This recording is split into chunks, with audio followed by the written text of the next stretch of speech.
like to begin with a question that sounds very simple, but perhaps it isn't. Who are you? Who are you? It's such an ordinary question, we hardly stop to think about it.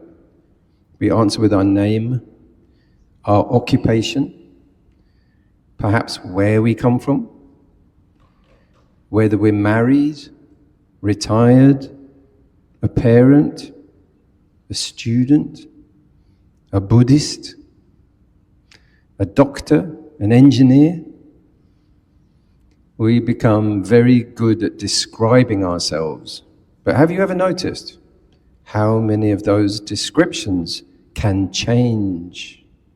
Jobs change, relationships change, our health changes, our appearance changes, our abilities change, even our opinions about ourselves change.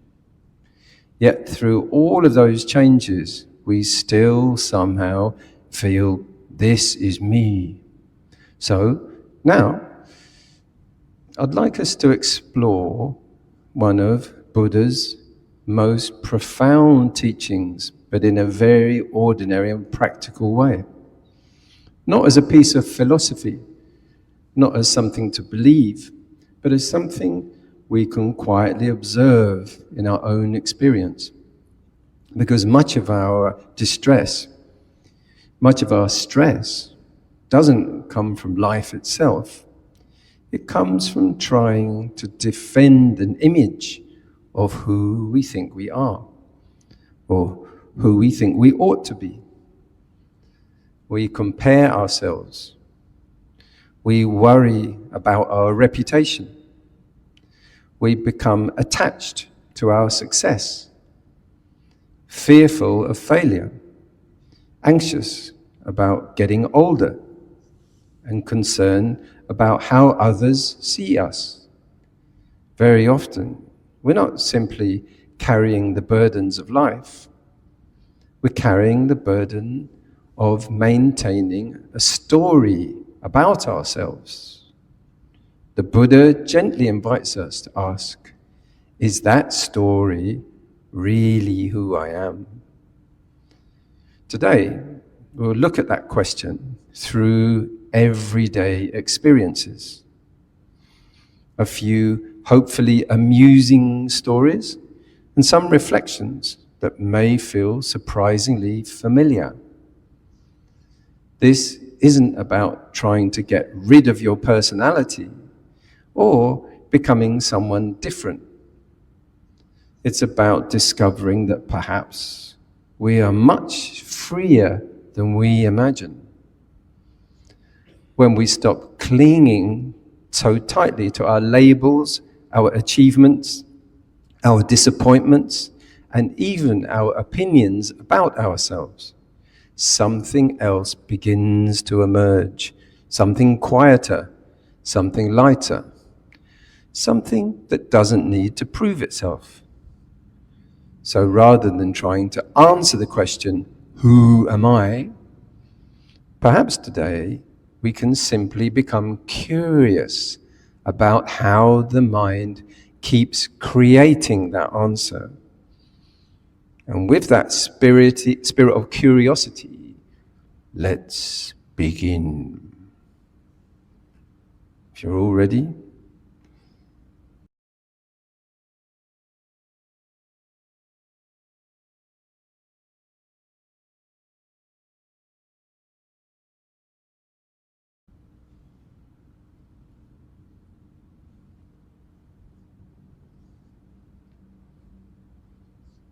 So talk 16, Doctor Who, Doctor No.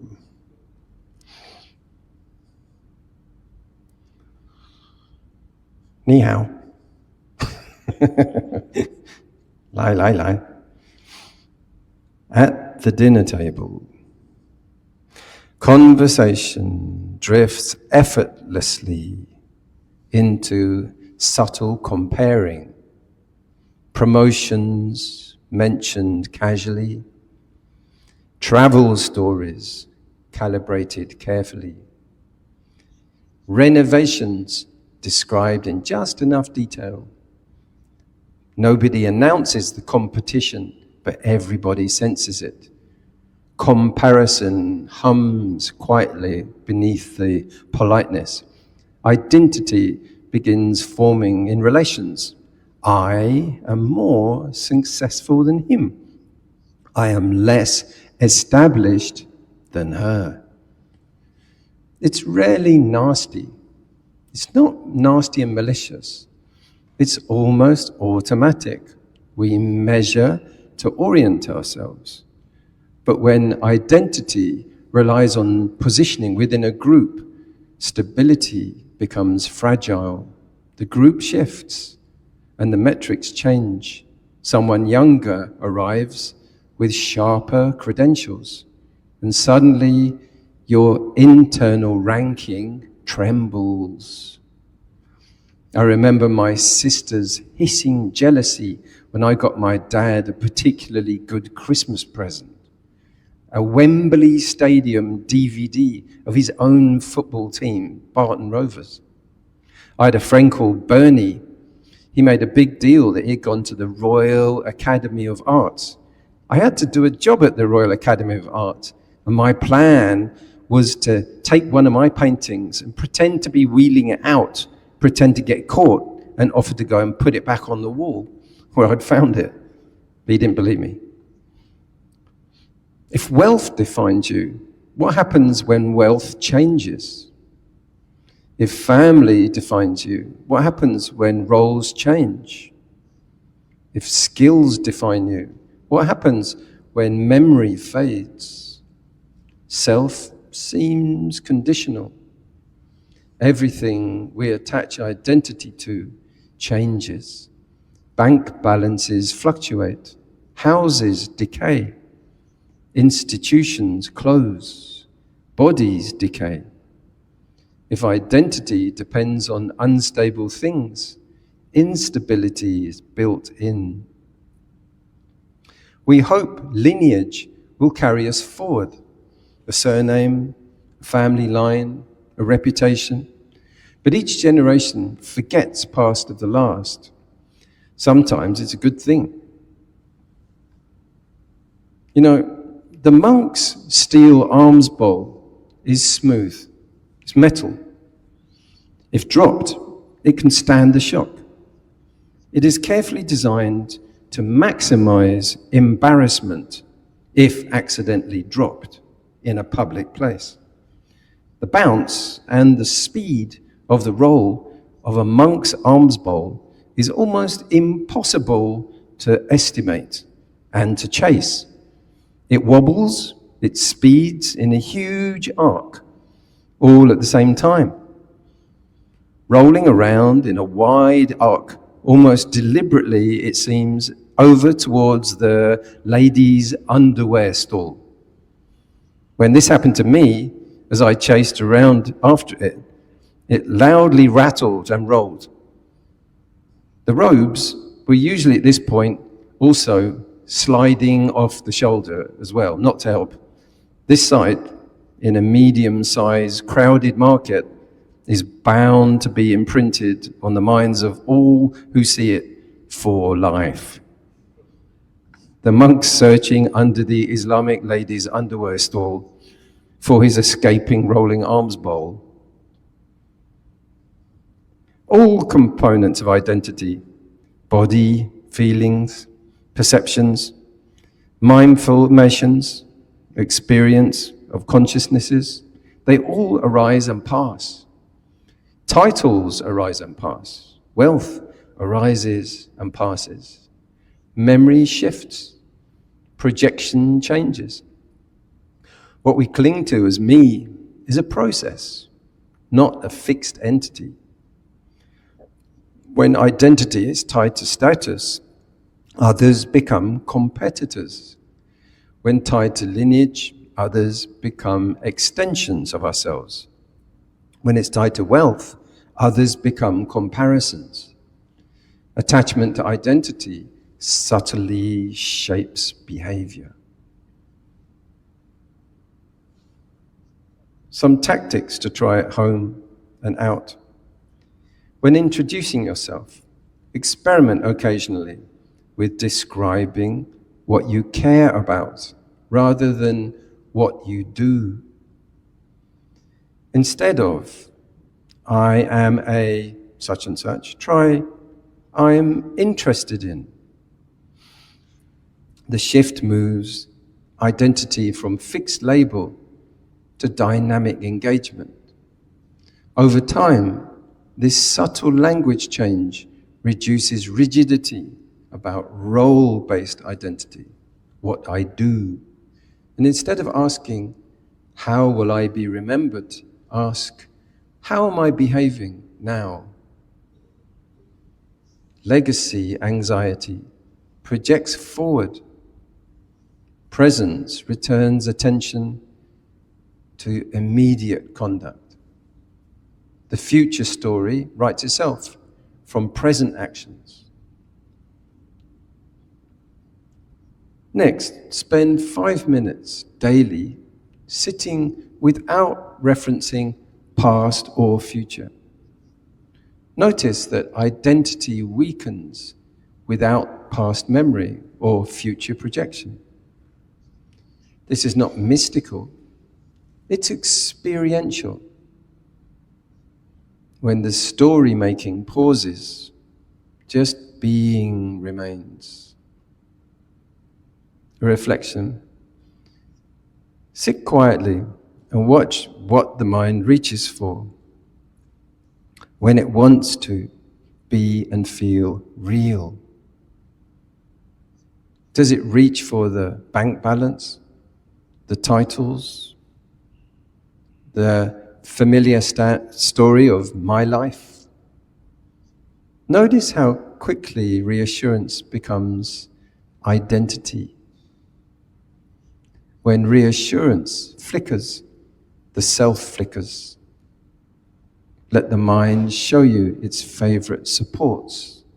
Then ask gently, without argument, is support the same thing as self? Stay with the silence and explore it. Some people have bad luck in life. There was a man asked his phone, Siri, why am I still single? And it activated the front camera. It's your face. A man got hit by a bike every day. He was stuck in a vicious cycle. A priest asked a convicted murderer in the electric chair, do you have any last requests? Yes, replied the murderer. Can you please hold my hand? There's a Panatipata joke there. Many people invest in dreams of the perfect afterlife. The Buddha once described a man standing at a crossroads, carefully building a staircase, plank by plank, stone by stone, step by step.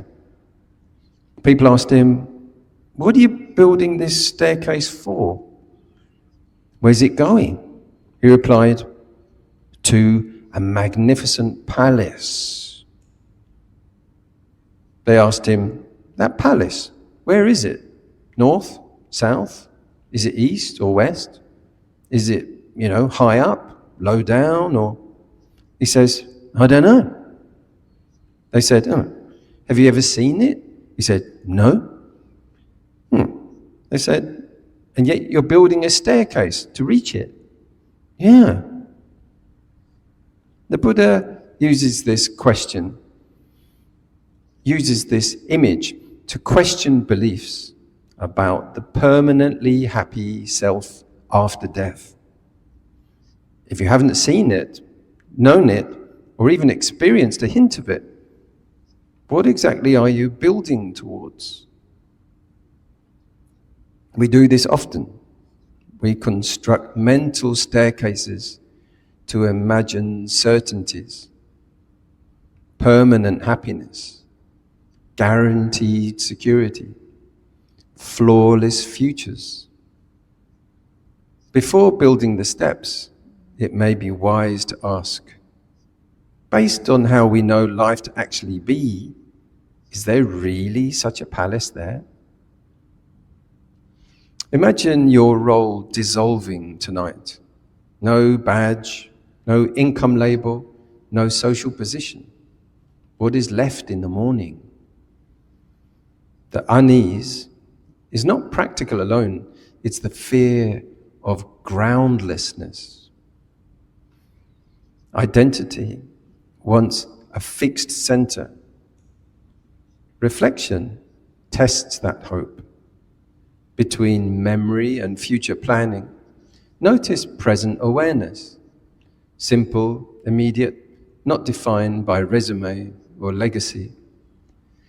Reflect on how identity strategies steer behavior. When I define myself by achievement, I become competitive. When I define myself by prestige, I manage impressions.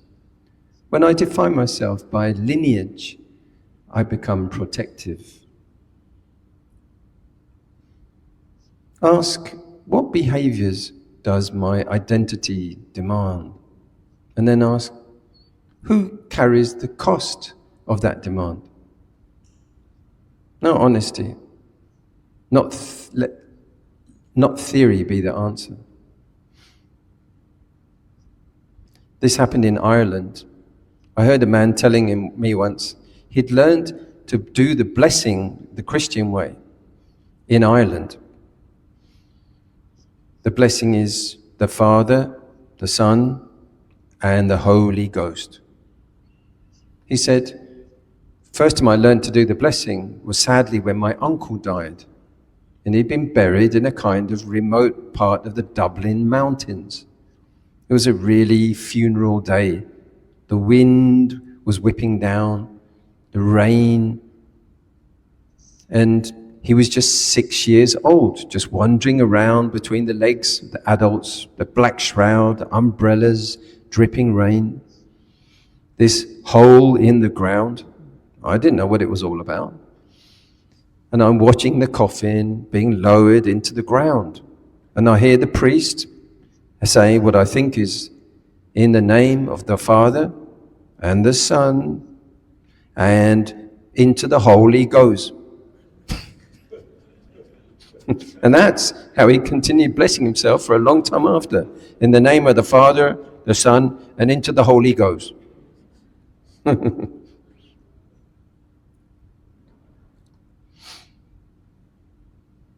Comparison constructs identity through hierarchy.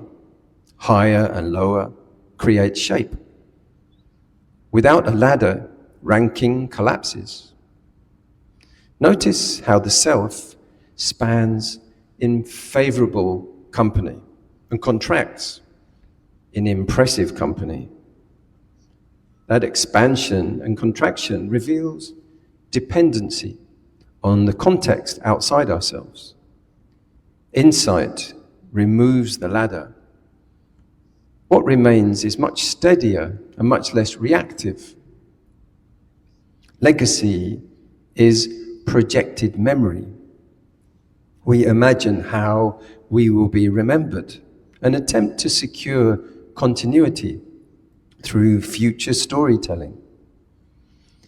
A legacy depends entirely on retelling by others. Insight sees that striving to control the future stories is a very fragile strategy. Present conduct is real. Future remembrance is just speculation. We don't know what will happen. A guy was wandering through the Sahara Desert, desperate for water, when he spotted something far off in the distance. With hope in his heart, he walked towards it, only to find an old man sitting at a table which was covered in neckties. The guy pleaded, "Please, I'm dying of thirst. Can I have some water?" The old man replied, "I don't have any water, How about a tie? This one would look great with your shirt. The guy snapped, I don't want a tie, you lunatic. I'm dying. I need water. Water. The old man stayed calm. Okay, don't buy a tie, but I'll still help you. About 5 miles over that sand dune, my brother runs a restaurant. They'll give you all the water you want. The guy thanked him and stumbled away towards the sand dune. 3 hours later, the guy came crawling back, parched and exhausted. The old man said, what happened? Couldn't you find the restaurant? The guy rasps, I found it, but they wouldn't let me in without a tie.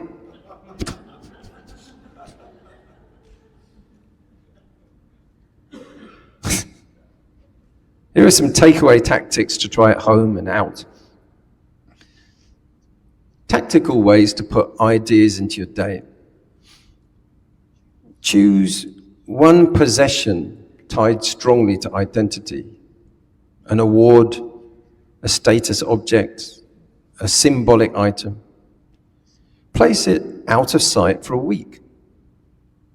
Observe whether identity feels threatened. The experiment reveals attachments without forcing renunciation. Distance brings clarity. I remember there was one DVD disc of my most ultimate performance of music at a community arts festival. It was left in my attic. My dad threw it away. Actually, he saved me a job. I would have had to go all the way back to England, look at it, and then throw it away. Can't carry it around forever, can you? Next, list your current roles: parent, professional, mentor, student, son, daughter, father, mother. Now imagine losing one of those temporarily. Notice the emotional response. The aim is not pessimism, but preparation. Flexibility reduces shock when change arrives. When imposter thoughts arise, I don't belong, replace that with, this is a new role for me, rather than I don't belong. Growth feels unstable because identity is adjusting. Treat instability as transition, not fraudulence. Spend 5 minutes daily in direct sensory awareness. No past review, no future rehearsals. Notice that experience continues without identity narrating stuff. This trains familiarity with what it's like without stories. Think of a role you once defended strongly. Perhaps you no longer hold it. Notice that life continued. The fear beforehand was larger than the reality after. Reflection reveals that identity often overestimates its own fragility. Family stories shape identity quietly.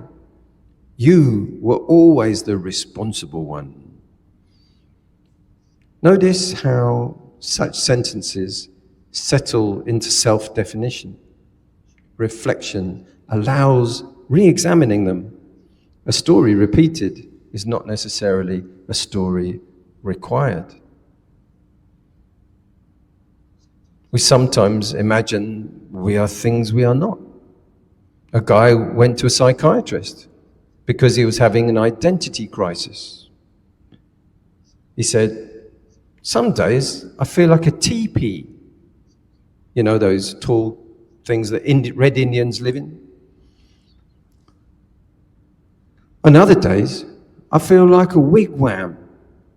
I don't know which one is true.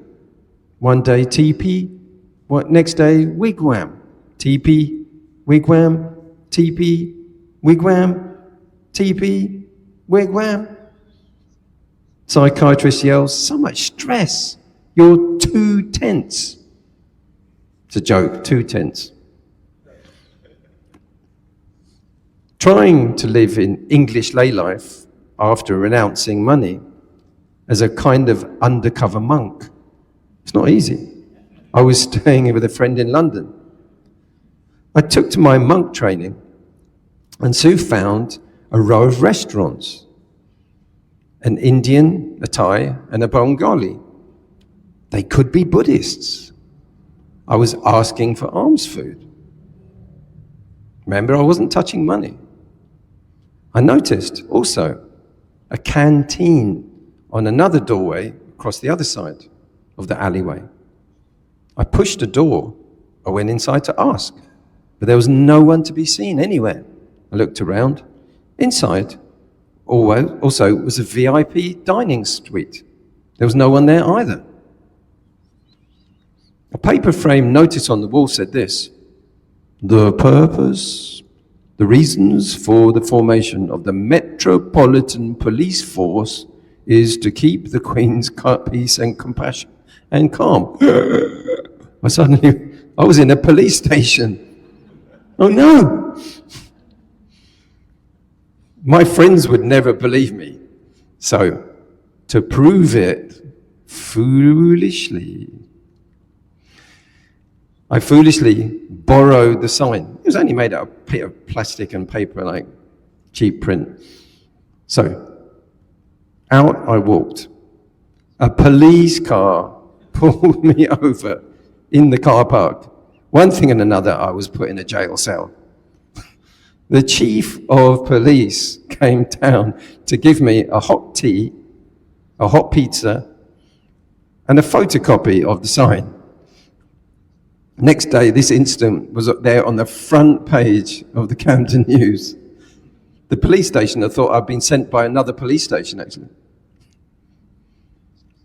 Ask yourself, how much do you trust the people of the world? How much do you trust reality and society? Trust people? How deep is your love for them? Your faith in the common people? Would you trust falling upon them to support you? Even the police gave me food. They made merit. Notice how quickly a minor comment becomes a story. First, there is a contact, and then interpretation. Then memory searches for supporting evidence. And then projection anticipates future harm.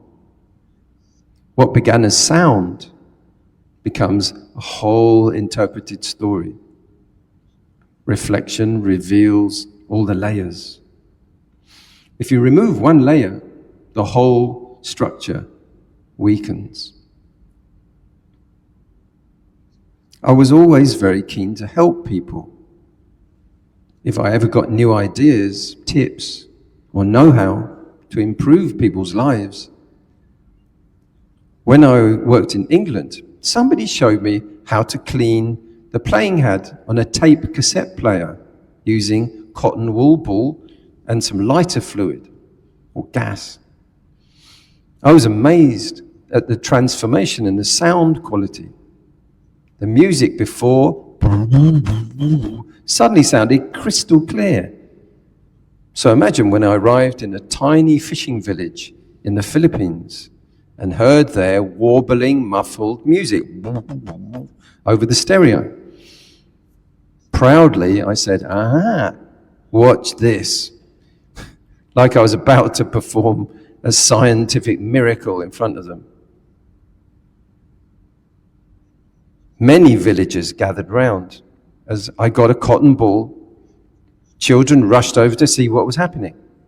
People stopped cooking to go and see. A lighter fluid can was brought. Triumphantly, I dabbed it on the cotton wool.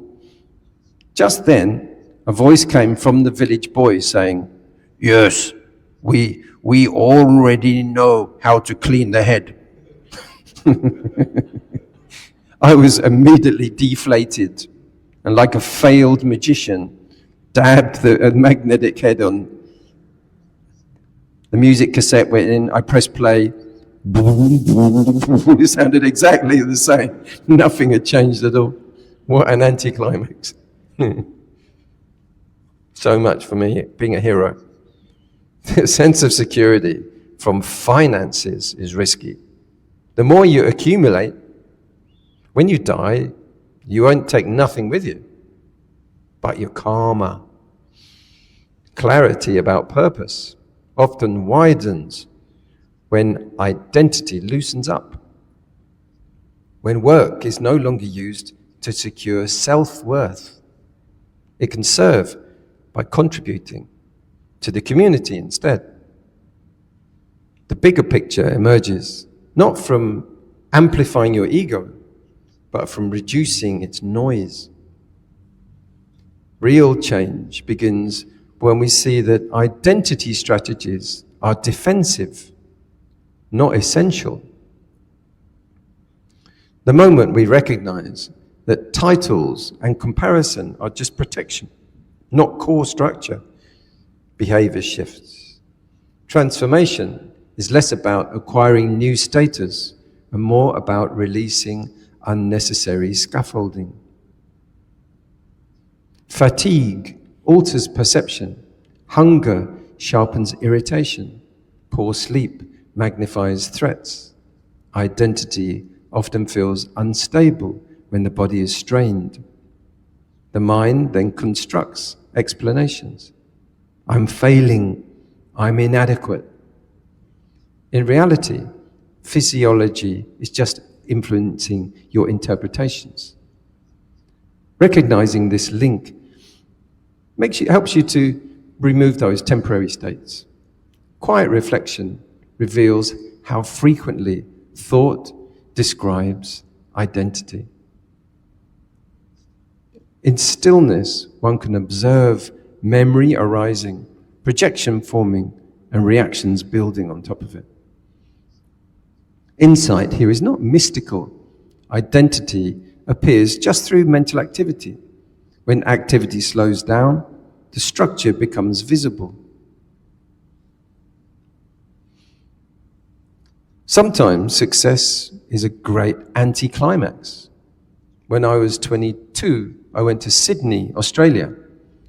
I worked very, very hard in the city as an illustrator, and soon was working for the national newspaper group.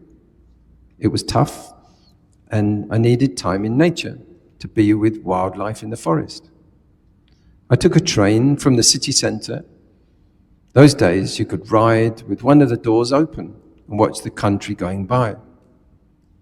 Evening was falling. I hadn't planned where to go, just threw my few things in a sleeping bag. Soon, sun went down and the train was moving through villages and trees. I picked a random small station and got off. I wanted to head for the forest. I walked in the dark and found some trees. I curled up there and fell fast asleep. I woke up deep inside my sleeping bag to dawn light and the sound of birds. Then a strange sound came. I peeked out of my sleeping bag to see a golf ball. I was in a few trees that were in the middle of a huge golf course. Hadn't found nature at all. Some tips. So, daily life. Set boundaries for work and life. Create clear boundaries between work hours and personal time to maintain a healthy balance. Tackle procrastination, identifying the underlying reasons for procrastination, and use techniques like 2-minute tasks to overcome them. Track progress. Use apps, journals, spreadsheets, and track your progress on goals. Reflect on successes, areas for improvement. Mindful breathing. Use mindful breathing techniques throughout the day to stay grounded and present during work. Time blocking. Allocate specific time slots in your day for focused work, relaxation, and reflection to maintain balance. Practice compassionate leadership. Approach leadership with empathy and a focus on uplifting others, creating an inclusive work environment. Continuous learning. Dedicate time each week to learning something new that aligns with your work or life goals. Celebrate small wins. Recognize and celebrate incremental achievements along the way to keep motivation high. Critical reflection. We assume accumulation equals safety, that accreditation equals worth, legacy equals permanence. But who decided this? Are these truths or inherited scripts? If titles and possessions vanished, what would remain? Question the equation between status and self. There comes a moment when success fails to silence doubts, that disappointment can liberate. If achievement cannot secure identity, perhaps steadiness lies elsewhere. Growth begins when proving yourself feels less urgent than understanding yourself. I mean, money. Do you really own anything at all? Everything is impermanent. A man was at the golf club bar having a drink. A phone rang. Yes? Where are you? I'm at the golf club. How did it go? Wonderful. I had a great round. Well, you know that BMW Sportster I've been talking about? They have one down at the showroom. I'm so excited to go and see it. Oh, he said. Go on then.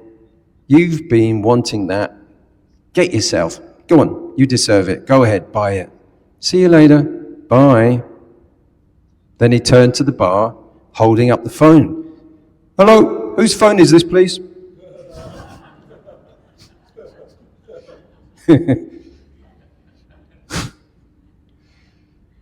The goose and the golden egg. There was once a countryman who possessed the most beautiful goose you can imagine. For every day he visited the nest, the goose had laid a beautiful, glittering, golden egg.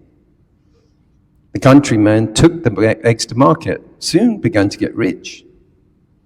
But it was not long before he grew impatient with the goose, because she gave him only a single one golden egg a day. He was not getting rich fast enough. Then one day, after he'd been counting his money, the idea came to him, I could get all the golden eggs at once by killing the goose and cutting it open, getting them all out, instead of waiting. But when the deed was done, not a single golden egg did he find, and his precious goose was dead. The moral is, those who have plenty want more, and so lose all they have. Bitcoin, yeah. There comes a moment when success fails to silence doubt, but disappointment can liberate. If achievement cannot secure identity, perhaps steadiness lies elsewhere. Growth begins when proving yourself feels less urgent than understanding yourself. Are your choices guided by fear of irrelevance or by genuine values? When actions protect an image, anxiety grows. When actions align with integrity and usefulness, Comparison starts to soften. Identity shifts from projection to practice. A man said to me, I don't mean to brag or anything, but I have my own private jet. Yeah. But the rest of the jacuzzi belongs to my mum. He said, money, if it doesn't bring you happiness, well, at least help you be miserable in comfort. And banks, you know what a bank is? A bank is a place that will lend you money if you can prove that you don't need it. He'd been to see that tailor in Penang, told him, there's a very easy way to return from a casino with a small fortune. Go there with a large fortune. Personally, I'm so poor, I can't even pay attention.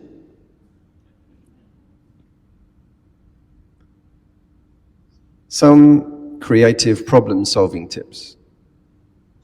Rigid identity limits innovation. When we stop defending past credentials or accumulated expertise, new solutions appear. Creativity expands when memory informs action, but does not imprison possibility. Striving for security can become self-criticism.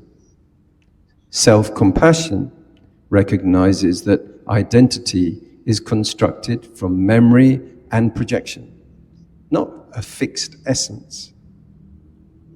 Progress becomes sustainable when we treat ourselves as learners, not imposters under surveillance.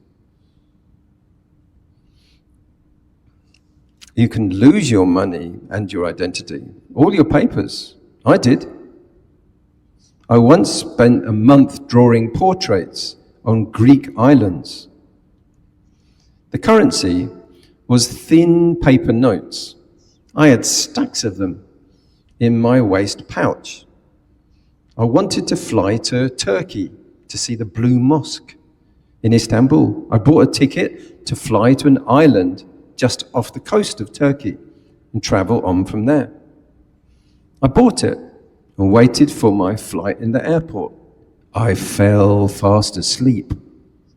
Suddenly waking up, I saw it was only 15 minutes to take off. I raced to the counter, flapping my ticket. The man said, no, you're in the wrong airport. Get a taxi, you might just make it. I raced to the door for a taxi. Glancing behind me, I saw a long trail of paper money right the way across the floor of the airport. It had all fallen out. The taxi door was open. I left the cash and we screeched away. I just made it. I would draw more portraits, never mind. I did it once. But as it happened, the island was full of poor, old, retired men. No one wanted their portrait drawn at all. I was sent money by insurance. I bought a bright orange ferry ticket. They kept your passport to be returned on board the boat. I wandered up the plank of the huge white cruise ship. It set off. They came to me, orange ticket. Oh, green ticket, they said. No, that's that little ferry just over there. I was going the wrong way, back where I'd come from, back to a Greek city with no passport and almost no money.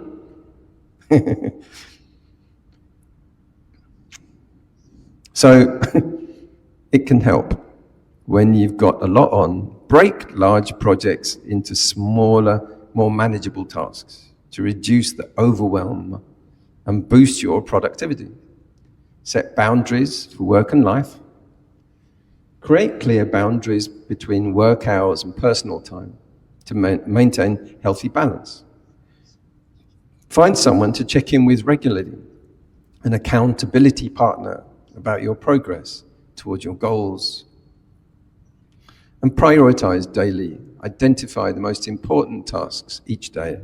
Focus your energy on those first before moving to less critical ones.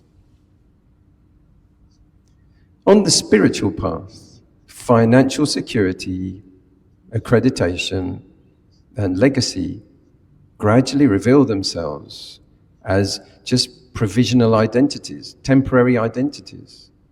Memory builds a story, projection defends it. Practice exposes how comparing and fear of irrelevance disturb our peace more than circumstances themselves. Viewed neutrally, identity consists of accumulated experiences, qualifications, social feedback, interpreted through memory. A projected thought is an expectation. Financial shifts, comparison, status, changes our events.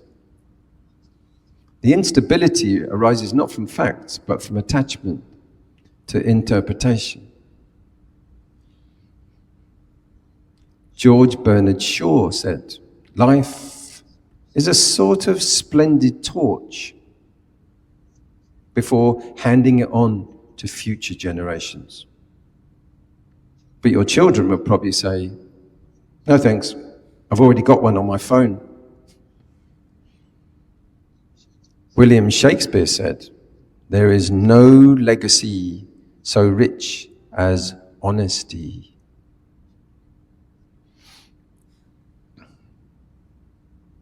After all, as my uncle said, we will be known forever by the tracks we leave, as he retired from being a plastic surgeon.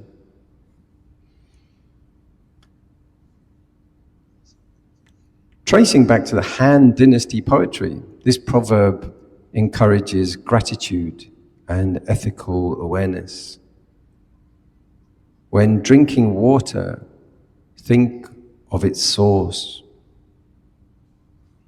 饮水思源. Did I say that right? Emphasizing one should acknowledge supports and foundation sources rather than taking benefits for granted. Remember the origin of the things you benefited from. Be grateful, mindful, and responsible.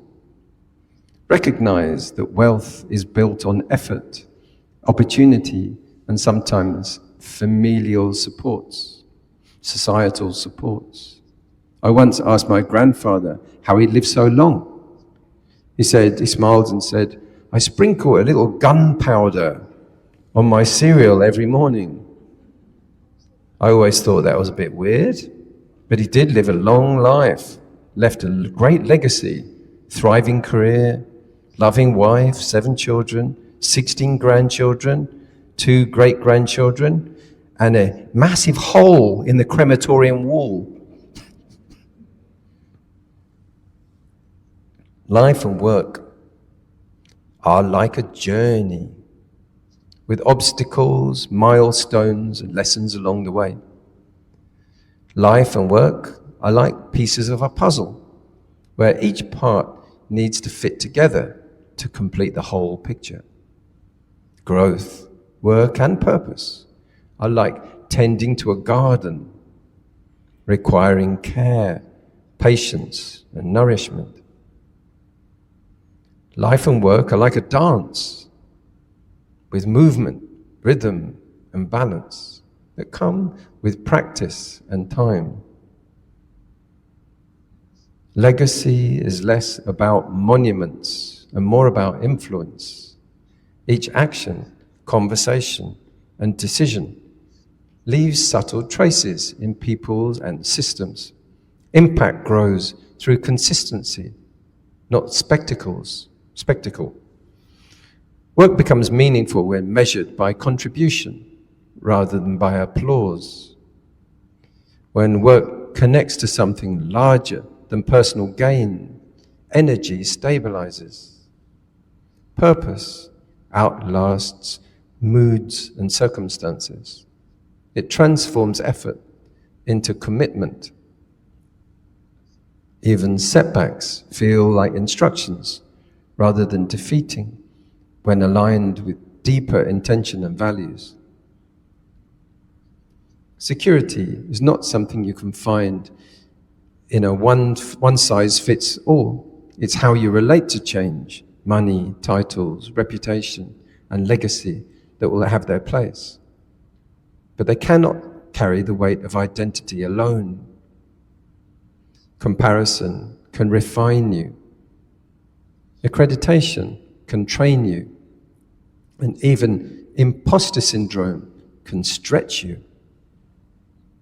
Let your work express contribution rather than fear. Build, earn, learn, but don't confuse the scaffolding with the self. Financial security. That's just future you getting a care package. Accumulation means you've been busy building tools. Legacy shows you want to leave good footprints. Comparison can be friendly competition with your own potential. Accreditation proves you stuck with something. Impostor syndrome means you're stretching. Fear of irrelevance. You care about contributing. And identity as memory plus projection, that's your mind running a creative trailer for the next chapter.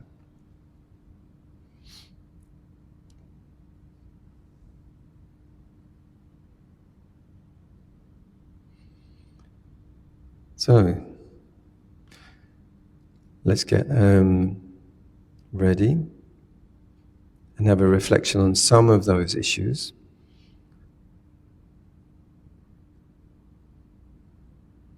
Give your brains a rest, refresh.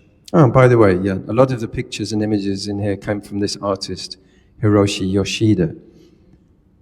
His work has been featured during this talk. So a lot of the woodblock Japanese mountain, clouds, temples images are from him. So it's just to credit him. So if you like to sit comfortably,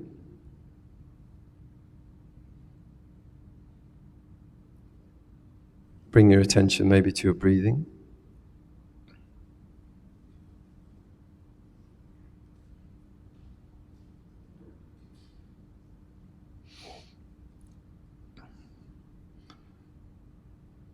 So we spent some time together exploring this strange thing we call identity. Not merely our name, not merely our occupation, but all the quiet stories we carry about who we think we are. Perhaps now, we can put all these stories down, if only for a little while.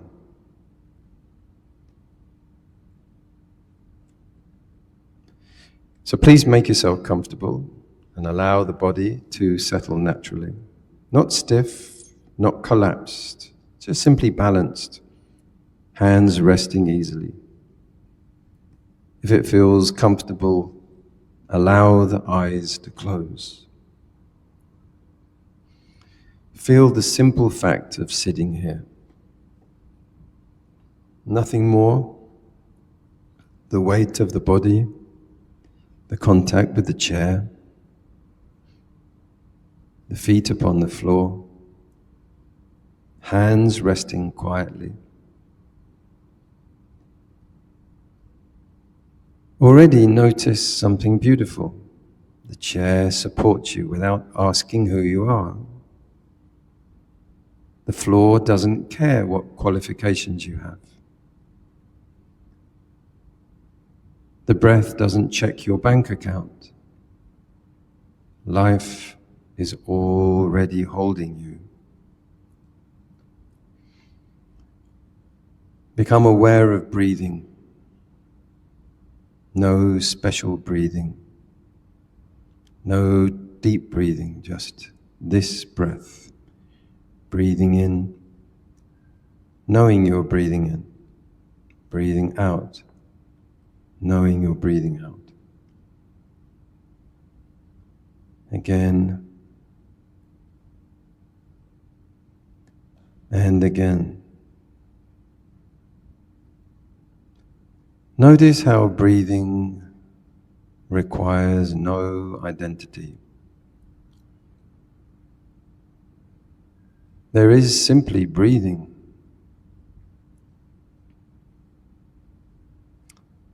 As the body settles, allow the face to soften.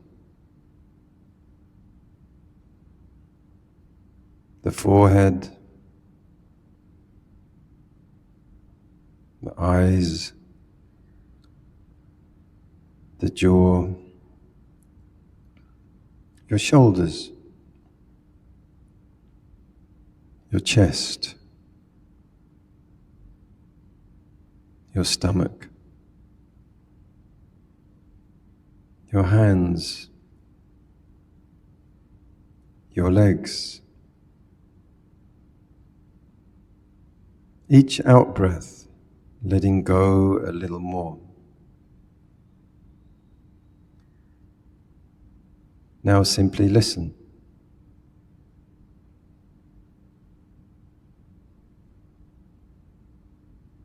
Perhaps sounds nearby. Perhaps sounds further away.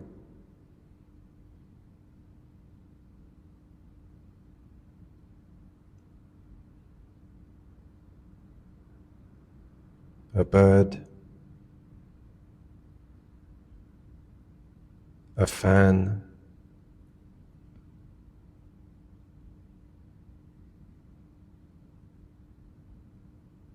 a sniff, a cough,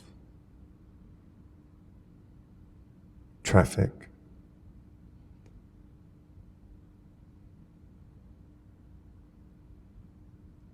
All sounds appear, linger, and disappear.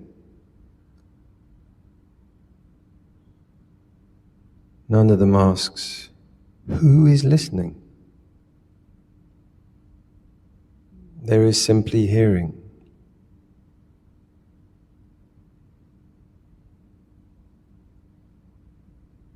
Now become aware of thoughts.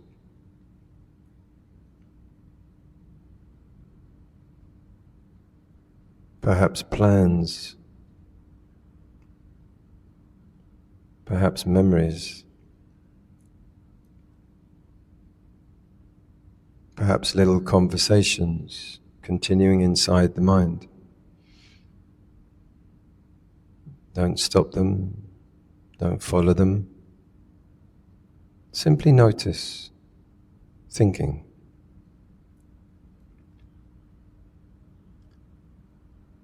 How fascinating. The mind is always telling stories. Sometimes stories about yesterday, sometimes stories about tomorrow, sometimes stories about ourselves.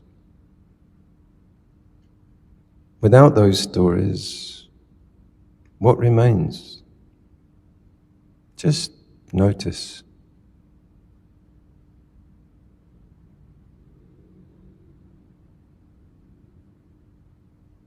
Earlier we reflected that identity is often built from memory and projection. Memory telling us who we've been, projection telling us who we must become. Notice how little time the mind spends simply resting here. Very gently allow yesterday to drift away. No successes, no failures, no regrets, no achievements.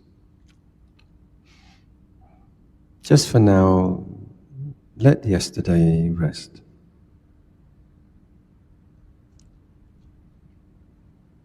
Now allow tomorrow to drift away. No plans, no worries, no expectations, no rehearsals. Tomorrow can wait. Without yesterday, without tomorrow, what remains? Simply this breath, this body, this knowing. Notice that awareness itself does not grow older. Thoughts change, the body changes, emotions change, opinions change. Awareness simply knows whatever is present. Imagine that you are sitting beside a quiet lake. The surface of the lake reflects the sky. Occasionally a leaf falls, ripples appear, then gradually the surface becomes still again. Thoughts are like those leaves. Each one creates a ripple.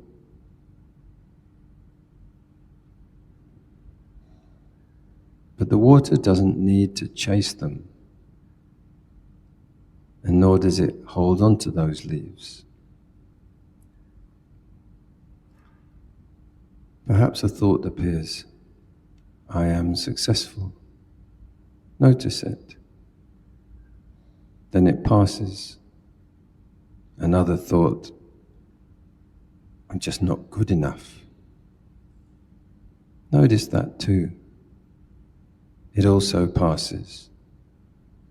Another, I should be different. Passing. Another, I've always been like this. It's just passing too. How curious every description appears inside awareness. None of them is awareness itself.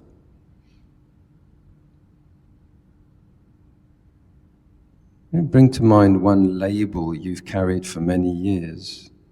Perhaps, I'm shy, or I'm pretty clever, or I'm difficult,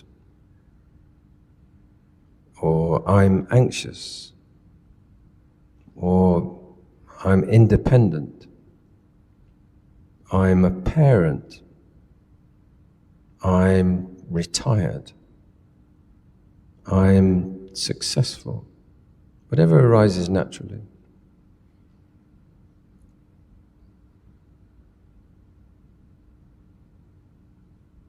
Hold that label gently in your hands, as though it were written on a small card. Look at it kindly, not rejecting it, not clinging to it, simply seeing it. And then quietly ask, is this the whole of me? Or is it simply one description among many? Imagine placing that card beside you. You haven't destroyed it. You haven't denied it. You've simply stopped carrying it for a while.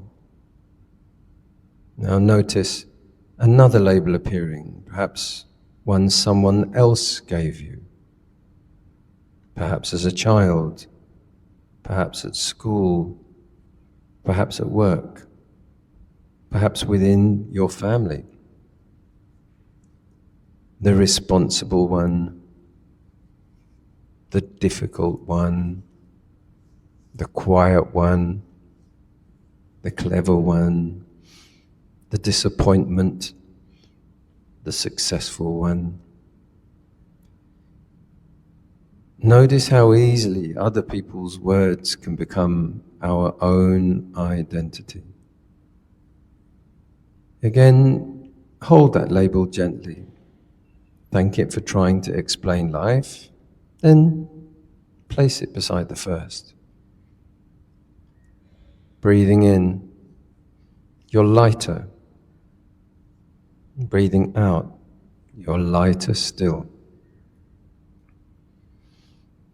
One by one, allow the labels to rest. Your occupation is there. Your age is there. Your nationality is there. Achievements are there. Failures are there. Praise is there. Blame is there.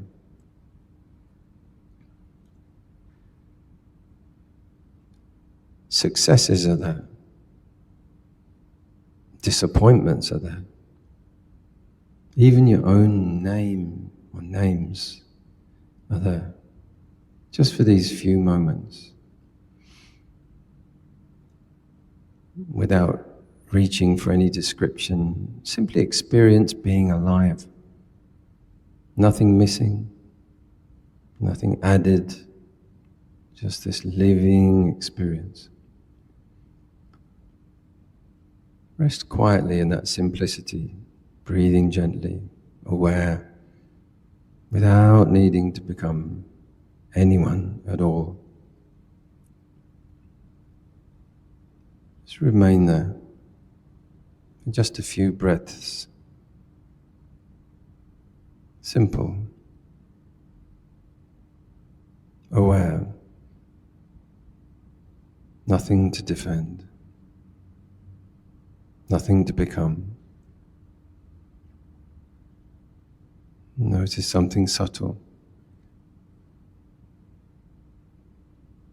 Very gently, the mind begins to reach for itself again. Perhaps a memory appears, a conversation, a photograph, a success, a disappointment. Almost immediately, a story begins to form. I. Notice how quickly the mind builds a person out of passing thoughts. You don't need to stop this happening. Simply observe it. The storyteller is simply doing what storytellers do.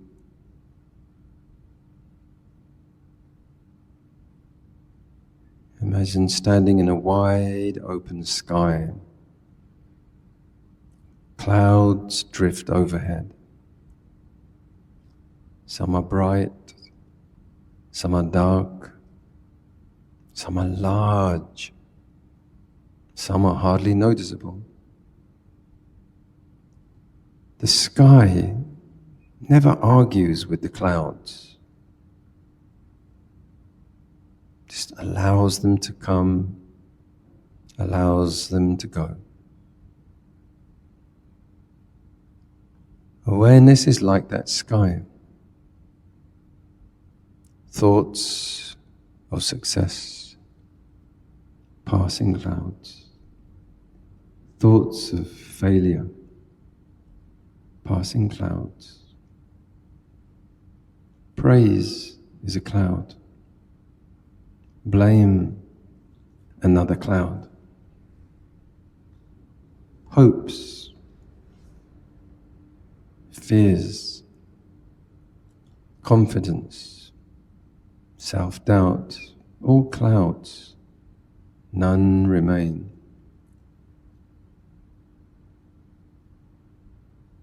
Earlier we reflected on comparison. Notice how comparison creates a self. Someone's richer, someone's poorer, someone's wiser, and someone's younger. Someone's more successful, someone's less successful. Without comparison, what happens to the one doing the comparing? Just rest quietly with that question. Maybe bring to mind someone who you admire. And notice what happens inside the mind. Then bring to mind someone who struggles greatly. Again, notice what happens. Watch carefully. Mind is always trying to discover who it is by standing next to someone else.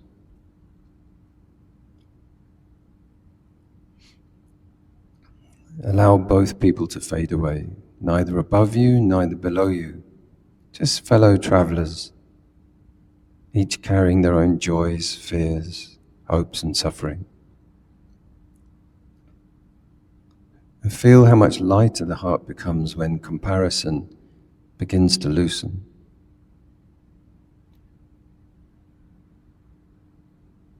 And bring to mind one mistake you have carried for many years. Not the greatest, just one that still whispers, "That is who I am." Hold it gently and notice how memory tries to become identity. And ask yourself, was that an action? Or was it my entire being? The Buddha never asked us to become our mistakes.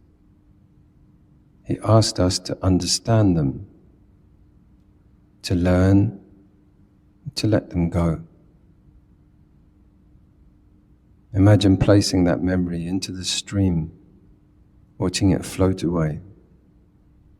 Not erased or denied, just no longer carried.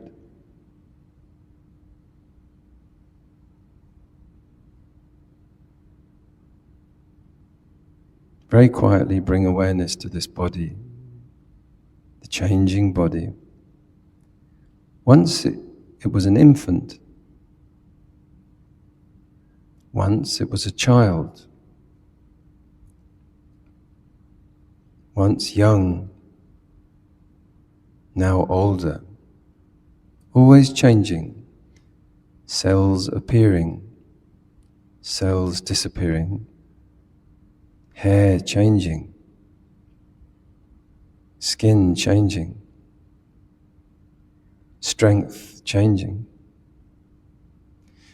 And yet, life continues to flow.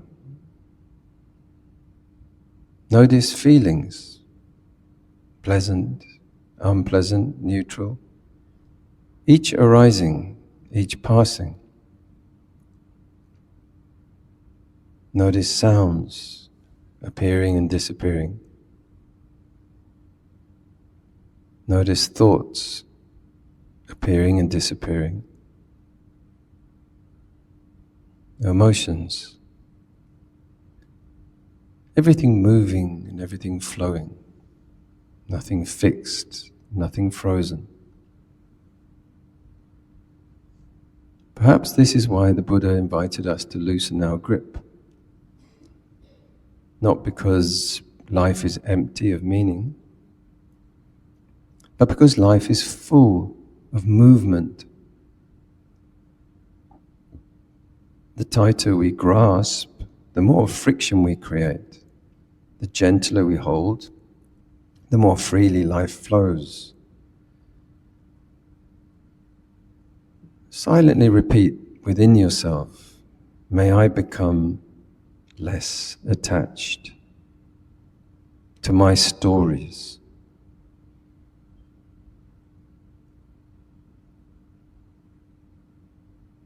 May I meet change with wisdom.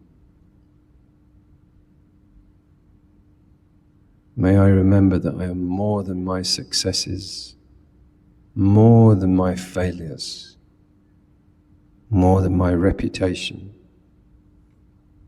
May I live with kindness rather than self-defense. May I discover the freedom that comes from letting go. Allow those wishes to spread throughout this room. Every person here has a story. Every person is worried about how they appear. Every person has carried labels. Every person has known the wish to be accepted. May we all find ease. May we all discover quieter confidence. May we all know that you need not carry every story forever. And widen your awareness to your family, your friends.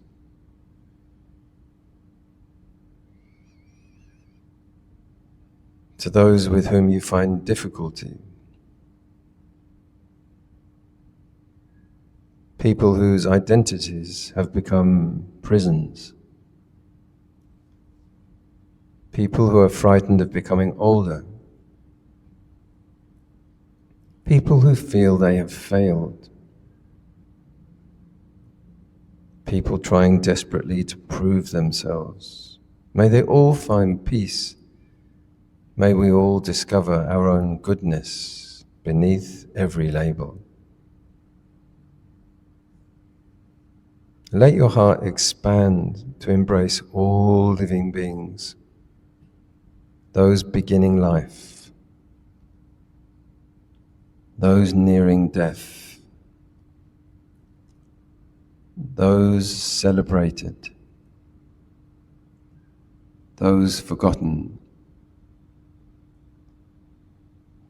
those praised, those criticized, those confident, those uncertain. May all beings be free from unnecessary suffering. May all beings discover the peace that does not depend upon comparison. May all beings learn to hold themselves gently.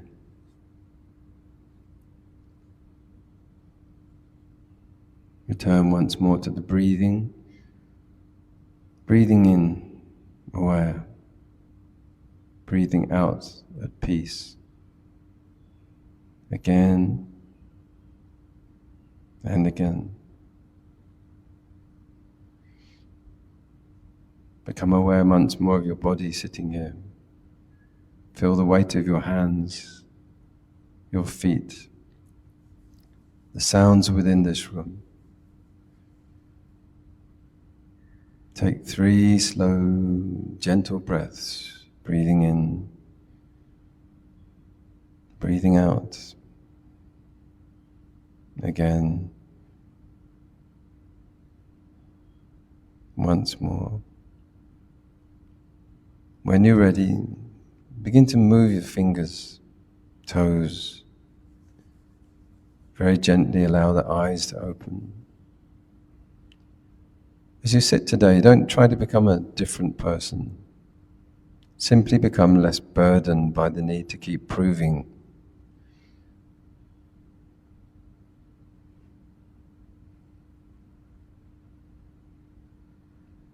To keep proving who that person is. Walk gently, speak kindly, live honestly, and allow your life to become less about protecting an identity, more about expressing wisdom, compassion, and peace. May you all be well. Sadhu, sadhu, sadhu.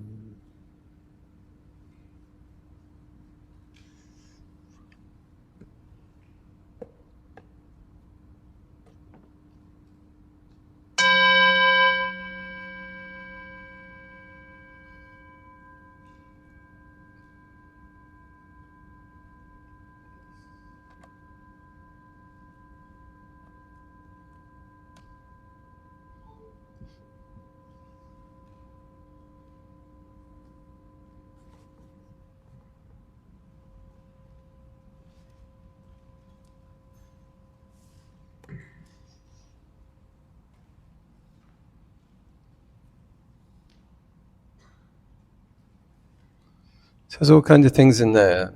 It's on identity, comparison, status, wealth, legacy, fragile ways we construct self.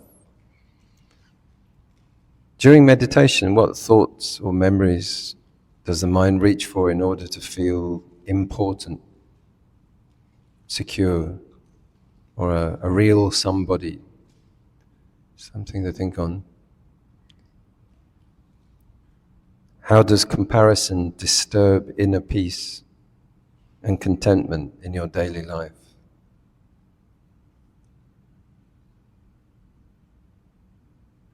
And when praise or criticism appears, how long does the mind continue building stories around it? It can go on for months, years, a lifetime. So, if anyone would like to share some reflections. We had the whole art therapy section before as well. So anything that came out of that or from this particular talk, very welcome to a few things there.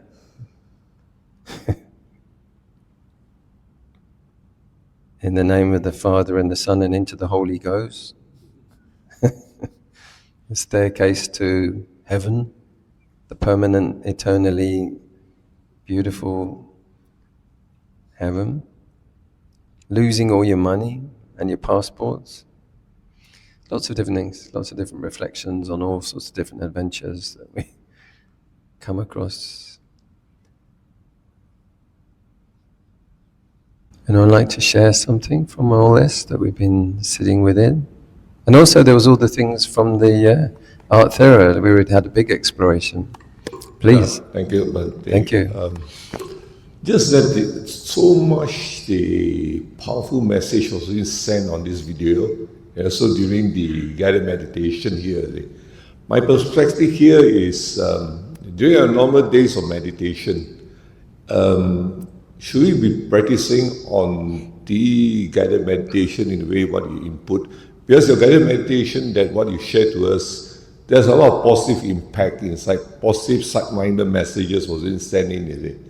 So, if we want to do it ourselves on this sub-minded message, what I'm trying to say, because our meditation is focusing on our mind and also focusing on our breathing, and then the background, what you share with us is a lot of sub-minded message. That's my perspective of message. But if for us to improve on this, where can we download all these, positive messages are being put into us if I do the meditation myself? I think retreats like this or workshops like this are like being up on a high mountain and you can see many of your meditations to come. And many of your meditations, what you can look at where you've been, the way you've been looking, the way you've been living, your attitudes and values, and then you can readjust. So it's like you can set intentions for a whole year in a moment like this.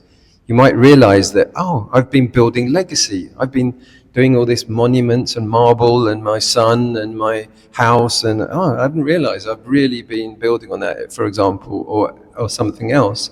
I've been working towards this whole certificate. I've been climbing up. I'm like, hold on, what am I doing that for?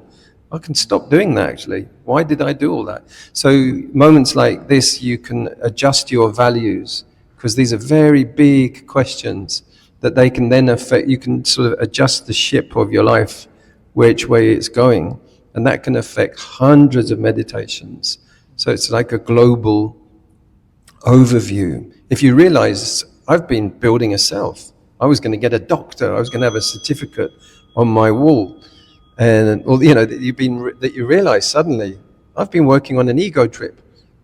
and I've got to change 180 degrees. I'm really, I'm not working at work. I'm not going in the right direction, and it's causing me pain. So those can be breakthrough moments where you suddenly go, whoa, I never really looked at it like that before.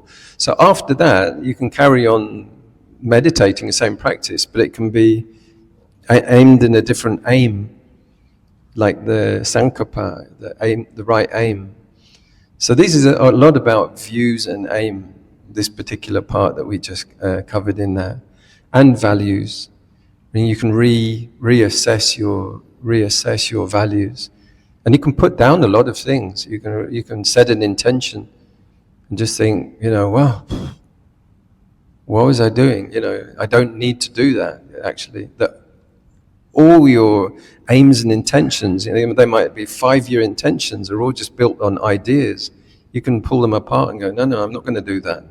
I'm going to do this instead, or I'm just going to let go of it and move in a different way.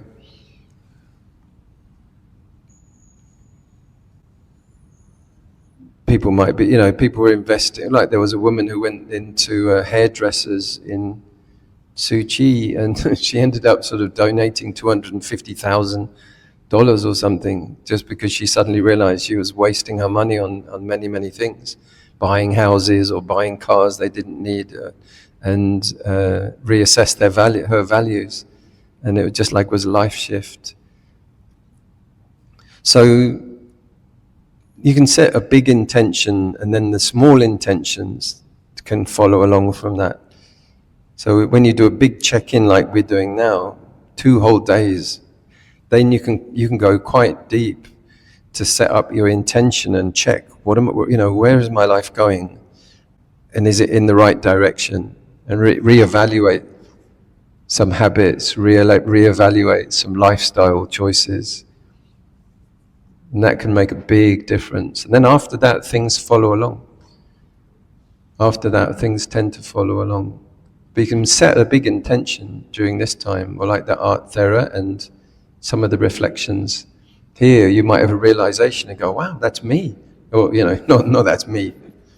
Just been talking about non-self. But, this is that's what that sounds like what I've been doing. I'm going to shift that. So, I can't say for you what that personally will be, but you can. And then, so once you set your life, your life path like that, then I used to use an analogy of standing on a motorway bridge, and you can see how many cars can you see? So each one of those is a day's meditation. But when you're looking from the side of the motorway,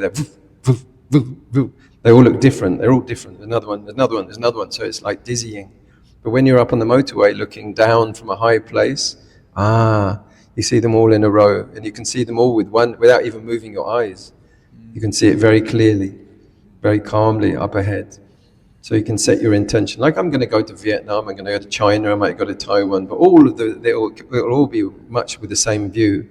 I know that they'll all be impermanent, but I'll always be sort of compassionate, I'll always be kind, I'll always be available.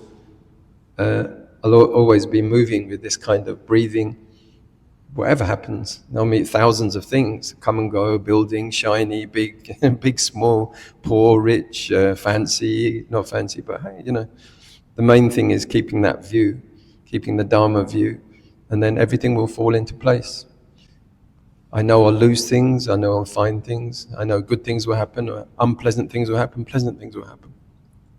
But it's all impermanent, and I'm not going to attach to any of it, and I'm not looking for a magic fix. So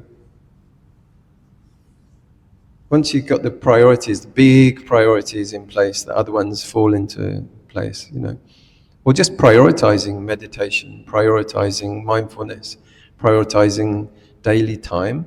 It doesn't have to be by the clock, otherwise that means you're prioritizing the clock too much. Sometimes it's like listening and, it's the full moon, I'm going to go to the temple, or I should go and sit up by those trees, I should spend more time with my family, I'm going to walk with my kids, whatever it is. So you might just listen more. You don't necessarily have to do a clockwork thing. It can be. Or joining a group that meets on a certain day can create a rhythm, those things. But it's a really good question that I think for everyone. Everyone would have those kind of thoughts too.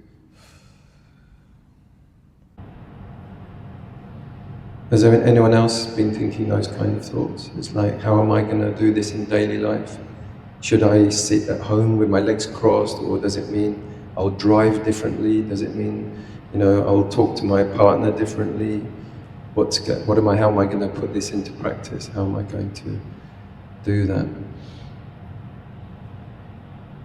I thought it was good when it was talking about how you introduce yourself rather than I am this and I've got this and I'm one of those, more than you express what your interests are. It's a slightly different shift, but it's a big thing, it's a big difference, rather than saying I'm a such and such, I'm a hierarchy, I'm a status this. It's just, no, I'm just interested in these things. This is what I value. Makes a big difference. State your values rather than a big kind of, this is my job, and it's a kind of high job or something like that.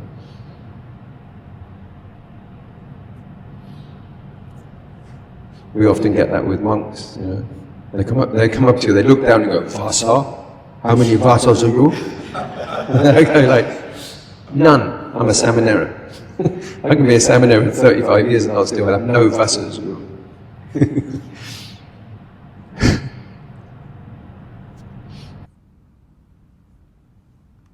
Bhante. Yes, please.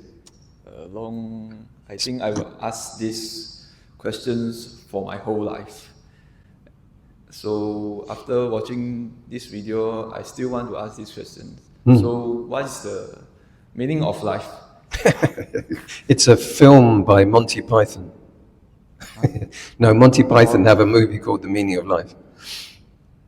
Whether life actually has a meaning in it, just has a meaning in it, that's another question. Whether you make meaning, or whether there are many people who have created and found and lived lives which have meaning.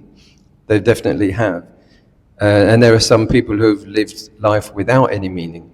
I keep saying someone on my phone, there are these guys with bare feet and they climb up like Burj Khalifa or these sort of glass buildings. They climb up them, and they're clinging on to tiny little bits of metal. It's like, what's the meaning? There's no meaning in doing that, is there? But there are some people who are rescuing people in earthquake zones, or there are people who are feeding poor people. So meaning depends a lot on values. The value, there are some things that are definitely very, very valuable. Either that they save other people's lives, so medical practitioners who discover things like penicillin, or scientific discoveries, or psychological benefits for great amounts of people, taking people out of the dark, out of darkness of superstition, or there are people who've done terrible things, like they murder, they've genocide. When they murder all the intellectuals, all the educators, then you have this great darkness that happens afterwards, where there's a big confusion, like happened in Cambodia or Haiti or places like that, or Germany. So meaningfulness, like when you see the scale of values that the Buddha gave, like dana, to give, to learn the perfection of giving, like what do you give? Some things are not very meaningful to give, they're not very welcome, but some things are life-saving, or they are really beneficial, like you give people tools that they can then use. In education, like that, for example, you teach people how to defend themselves, how to provide for themselves, how to provide for a loving family, and how to provide for a community, or rescuing people who are in desperate need, drowning. So there are things that, there are helicopter rescue teams, or people who learn to rescue drowning people, like lifeguards. Or there are people who are rescuing people who are in emotional distress, like psychotherapists and counselors, or people who work in an accident and emergency units, or the police, or prison, good judges who protect society against dangerous, malicious people. System designers, or people who design cities, and for thousands and thousands of people for the future. Civil planning or engineering feats, or put satellites so that we can all have the internet. So there are a great number of things, and then for yourself, you have to sort of evaluate where you can fit in, because there's all this, there's all this wealth of valuable things happening all over the world. You can look in China where they're planting how many billions of trees? How many, right? So some ridiculous, crazy number. I thought Sadhguru was good because he'd planted 1 million. And then I went to Auroville in Tamil Nadu and they said, no, we planted 3.5 million. They look in China, they're planting like billions. And they've got like drone robots going, they're going to be, repopulating the planet of trees. It's amazingly good. And that whole movement towards clean energy, hopefully we'll do it in time to save the planet for the future generations. And then it's the whole quality of life. So there are so many good things, where if you look in the history, there were terrible things. There were terrible plagues. There were terrible living conditions. Look at London in the 1600s. It's a disgusting swamp. And there was all wood, and then it all burnt down, like Kuala Lumpur. They had a huge fire. Same kind of thing. So if you can be involved and feel that you're involved in a progression of the movement from pain and struggle towards relief and a pleasant, not only just a pleasurable life, that would also be meaningless, to just have a life based on pleasure, because pleasure is temporary, it just comes and goes. That you can find deeper purpose. So that is not, there is not the meaning, like there's not just one meaning, because it would be different for every different person. One person meaning is seeing that their children grow and have healthy, and are psychologically and emotionally healthy or well educated. They can provide for the community at large. So there isn't one meaning. The Buddha's nirvana is not also, I wouldn't say that's a one meaning. It has a specific aim, and that is to not get reborn again, because he saw that actually there is a constantly repeating process going on that has a kind of endlessness in it. And that meaning can come from the purification process, so that you're not just feeding cravings, and you're not feeding and harboring hatred. And the majority of the problems on the living planet come from ego and pride and all the other main corruptions, jealousies and so on. That if then the purification process towards nirvana removes all of those. So you have whole kingdoms without war. And you have good leaders, and you have wise people, you have great compassion, and you have peace and fairness amongst the people. Then there's a great unique form of happiness that is with the people. And if you can be part of that process, that's what the Buddha was involved in doing to this day. Country like Thailand, they've got 3.5 million monastics. Myanmar as well. Again, in spite of so many corrupt problems in the world, so much aggression and war. So that's been 2,500 years. So that was starting from one person sitting under a tree. Imagine Prince Charles, King Charles, sat under a tree.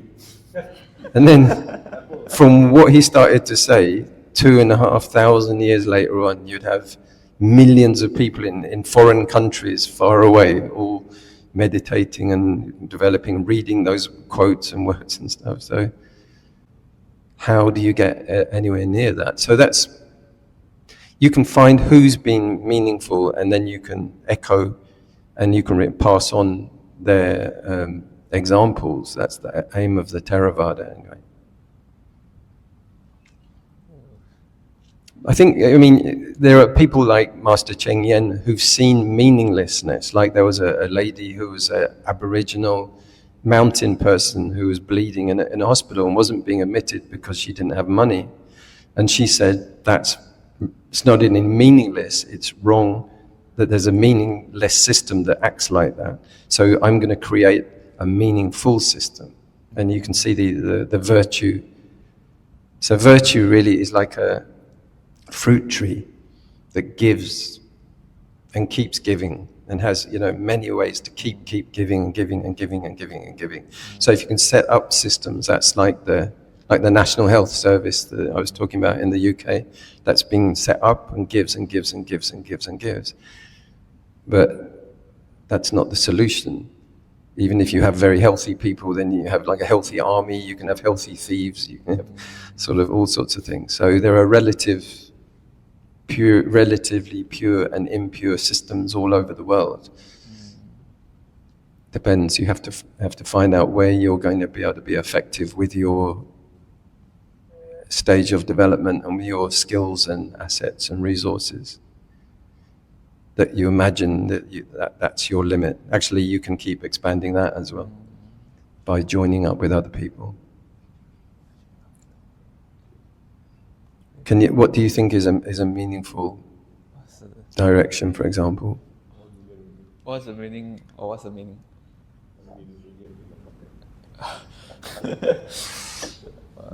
To live without regret. Yeah, to live without regret. So, no matter, I'm sure I won't get attain Arahant for this life. So, even though every life I rebirth, I hope every rebirth is meaningful. What are examples of regretful actions and activities that people, not necessarily yourself, it's not a confessional, but what kind of things do you think that people tend to regret later when they look back? Okay. That's too deep. Being regret meaning that if you can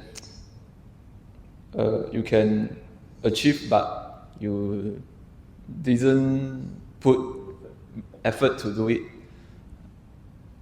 Go on. So that's where you will think that why that time I didn't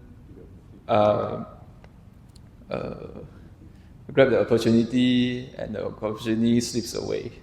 Why that time I didn't try harder? Although this is a kind of attachment. True. Yeah, there's a kind of this is a kind of attachment. So probably I haven't fully liberated. Yeah. So that's why I still have the kind of attachment. Why I didn't try harder. So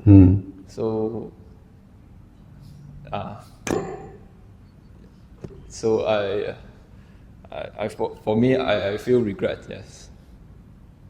And also I didn't experience many things, so I'm very clinging of this small. Oh, that can be dukkha. I mean, there's not getting what you want. Yeah.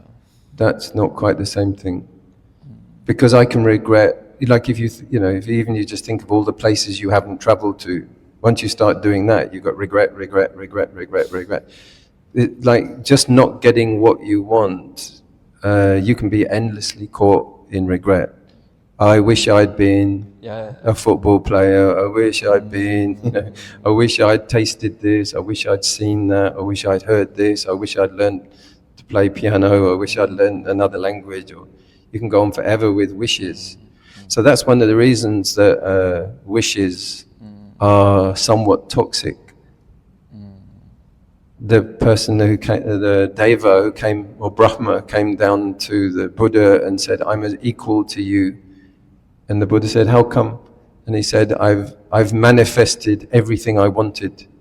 I wanted to manifest a castle, I wanted to manifest pleasure gardens, I wanted to manifest so many things. He went on all this list and he goes, therefore, I'm equal to you. And the Buddha said, no. He said, how come? He said, no wishes makes you a Buddha. Not just getting what you want or manifesting what you want. There's a huge difference. Having no wishes. So the Buddha said that wishes bind the earth. If you look at all the traffic jams and you knocked on the window and said, "What are you doing in the traffic?" You go, I'm going to get, I wish to get. So knock on the next one and say, "I want to get home." Like, everyone has a wish, so they're all like being pulled here and there. They're not in the present moment. They're not peaceful. They're all separated. They're all ordering something on Shopee. Everyone has desires. And he said the whole world is like this. They're either with things that they don't want, pushing away, or they're like grabbing things they haven't got. I want more, I want more, I want more, I want more, I want more. So that's the difference between a Buddha and just, because regrets can come to us from desire, and the more that we can reduce desire, we'll have less regrets. And actually a life with almost no regrets will have great meaning. You'll actually be able to see much more meaningful. That's a characteristic of all of the toxic mind states. They create a sort of meaningless, samsara is like a meaningless void. It's like an empty vacuum. You can keep throwing more in and it doesn't satisfy. So you could have 10 degrees and they might not satisfy. You might just want 11. You might have a mountain and you say, I need 3. I further elaborate, meaning that you should take action. Like, if you take action, we didn't get, at least we satisfied. If not, if like you didn't do anything, then you didn't get the things you want. It's different. It's like once you take action and without taking action, yeah. Yeah, there's a phrase someone said the other day. What was the topic? It's take 1 step back, 2 steps forward. So it's like, consider, do you really need to do this thing? And then take action, rather than be caught like, yes, no, yes, no, yes, no. So it's, yes, take action, but consider it first. Don't just automatically keep taking actions and reactions. Prudence means to sort of consider first the different actions, rather than just keeping acting, in order to appear decisive or to be constantly acting. Sometimes it's much better to not act and take a pause and then reflect. That's the action of the prudent mindfulness. Sometimes it's good not to act. And sometimes something that you seem to be regretful leads to a much bigger, better thing anyway. Sometimes I've had to reflect, like working for that newspaper in Sydney, they offered me residency. So nowadays I actually move around quite a lot. But they had offered me like to be permanent resident in Australia. When I told my dad, he was like, "No." He was like that a lot. "You're a failure. Why didn't you do it?" Drama. But I said, no.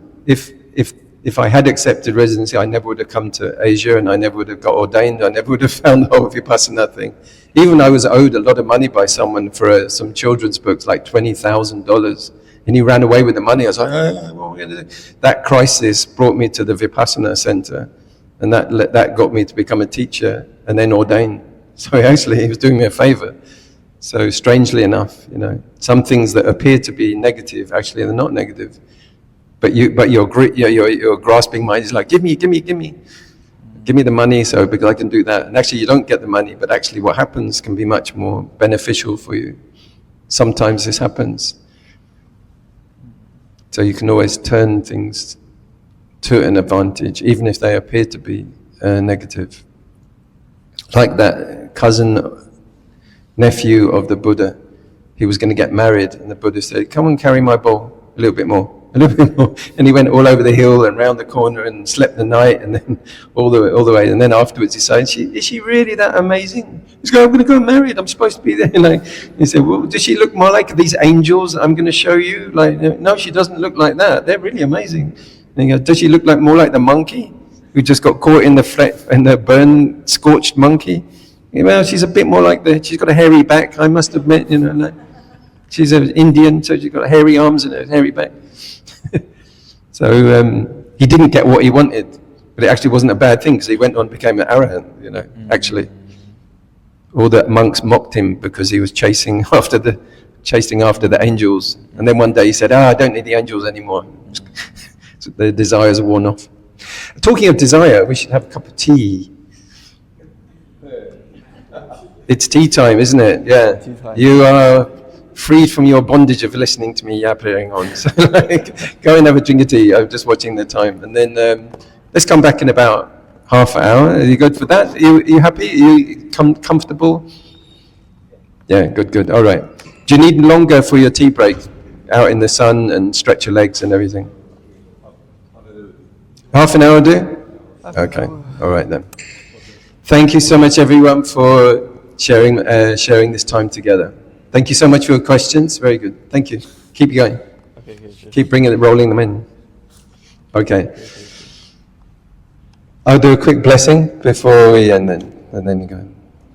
Bhavatu Sapa Mangalang Rakantu Sapa Devata Sabba Buddha Nupavena Sada Soti Bhavantu Te Bhavatu Sapa Mangalang Rakantu Sapa Devata Sabba Dhamma Nupavena Sada Soti Bhavantu Te Bhavatu Sapa Mangalang Rakantu Sapa Devata Sapa Sanganu Bhavana Sada Soti Bhavantu Te Sadhu, sadhu, sadhu.